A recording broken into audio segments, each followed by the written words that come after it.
যখন মেসি দৌড়চ্ছিলেন, তার পিছে পিছে যখন 4-5 জন 10 জন 12 জন ডিফেন্ডার দৌড়চ্ছিল, তখন তাদের কি মনে হচ্ছিল? পিছে পিছে দৌড়ায়, ধরতে পারে না, আগে পরে সামনে বিভিন্ন জায়গায় যায়, বল আটকাতে পারে না। এটাই হচ্ছে একজন ফুটবলারের সৌন্দর্য, লিওনেল মেসির সৌন্দর্য ও জায়গায়। একজন ফুটবলার একটা দলকে, একজন ফুটবলার কোটি কোটি মানুষের স্বপ্নকে তার ছোট কাঁধে কিভাবে ক্যারি করেন সেটা আমরা দেখেছি। যারা অস্বীকার করবেন তারা ফুটবলটা বোঝেন না।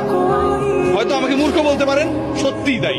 ব্রাজিলিয়ান কিংবা অন্য কোন দেশের সমর্থকরা যারা অপছন্দ করেন, যারা আসলে লিওনেল মেসির এই জাদুর ছোঁয়ায় মন্ত্রমুগ্ধতায় আটকাতে চান না, যারা লিওনেল মেসির এই অবদানকে, একজন ফুটবলার পুরো দলটাকে কিভাবে গড়ে তুললো, স্বপ্ন দেখালো, এগিয়ে নিল, শেষ পর্যন্ত জয়ের প্রান্তে, জয়ের সেই সুন্দর একটা জায়গায় পৌঁছে দিল, সেই জায়গাটাকে যারা আসলে বিশ্বাস করেন না, তারা আসলে ফুটবলের সৌন্দর্যই বোঝেন না।